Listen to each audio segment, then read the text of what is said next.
सच तो यह है कि विघ्न बाधाएं मानवीय पुरुषार्थ की परीक्षा लेने आती हैं। व्यक्तित्व भी अधिक प्रखर, परिपक्व विपरीत परिस्थितियों में ही बनता है। लायॉन्स नगर में एक भोज आयोजित था। नगर के सभी प्रमुख विद्वान, साहित्यकार एवं कलाकार आमंत्रित थे। प्राचीन ग्रीस की पौराणिक कथाओं के चित्रों से संबंधित एक विवाद की गुत्थी किसी से भी नहीं सुलझ रही थी।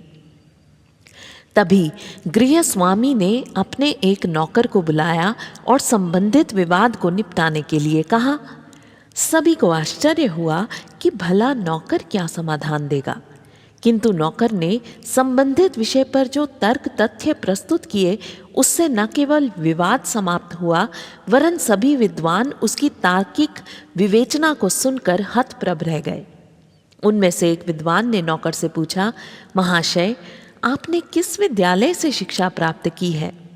नौकर ने बड़ी ही विनम्रता से उत्तर दिया, श्रीमान, कई स्कूलों से शिक्षा प्राप्त की है, किंतु मेरा सबसे अधिक प्रभावशाली शिक्षण विपत्ति रूपी पाठशाला में हुआ है।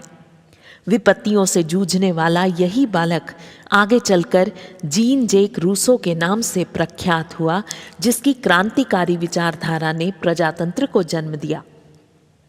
सुप्रसिद्ध विद्वान विलियम कॉबेट ने अपनी आत्मकथा में लिखा है कि प्रतिकूलताएं मनुष्य के विकास में सबसे बड़ी सहचरी हैं।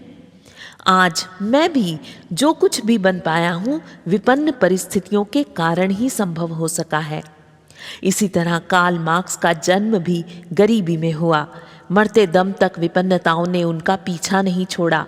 इस निपट निर्धनता में भी वे वैचारिक साधना करते रहे और एक दिन समाज की नई व्यवस्था साम्यवाद के प्रणेता बने।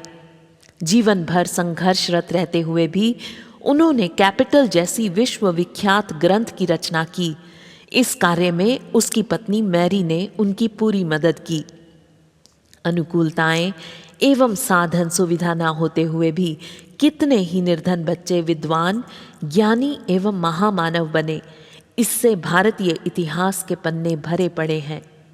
ज्ञानेश्वर, तुकाराम, कालिदास, सूरदास, तुलसीदास से लेकर विद्यासागर, प्रेमचंद, महावीर प्रसाद द्विवेदी, निराला आदि का जीवन उठाकर देखा जाए तो वह कठिनाइयों और विपन्नताओं का एक जीता जागता इतिहास मिलेगा।